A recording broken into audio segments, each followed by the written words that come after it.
నియోజకవర్గం గుర్తుకొచ్చేలా చేస్తానని ఎమ్మెల్యే బత్తుల బాలరామకృష్ణ అన్నారు. ప్రధానమంత్రి సోలార్ రూఫ్ టాప్ పథకంపై తూర్పుగోదావరి జిల్లా కోరుకొండలో అవగాహన సదస్సు నిర్వహించారు.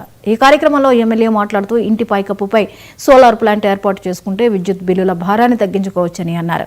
ప్రస్తుతం ఈ పథకంపై ప్రజల్లో అవగాహన లేదన్న ఆయన విద్యుత్ శాఖ, బ్యాంక్ అధికారులు ఈ పథకం అమలుకు పూర్తి స్థాయిలో సహకరించాలని కోరారు. పురుషులు అనుకుంటే అప్ అండ్ డౌన్ లోనే మార్పులు చేర్పులు ఉంటాయి. ఒక్కసారి మహిళలు కానీ నిర్ణయం తీసుకున్నారంటే దూసుకెళ్ళిపోతారు. ఇంకా అందులో మాత్రం వెనకది ఉండదు.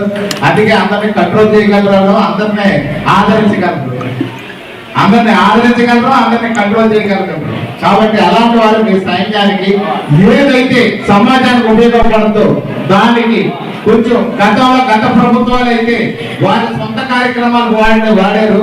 కానీ మనం సొంత కార్యక్రమాలకు కానీ పార్టీ కార్యక్రమాలకు కానీ ఇలా కాదు, మనం కేవలం ప్రజలకు ఉపయోగ పనికి వాళ్ళ వంతు వాళ్ళు సేవ చేసే విధంగా చూడాలని మిమ్మల్ని కూడా కోరుతున్నాం సార్. అలాగే ఎల్డీఎం గారిని ముఖ్యంగా కోరేది ఏంటంటే, చాలా మంది వెండర్స్ తో మీరు ఎందుకు ముందుకు వెళ్ళలేకపోతున్నారు అని చెప్పి అడిగినప్పుడు బ్యాంకులు చిన్న రీజన్స్ తో కూడా పెండింగ్ పెట్టేస్తున్నారు. టార్గెట్ ఉందని చెప్తున్నారు కానీ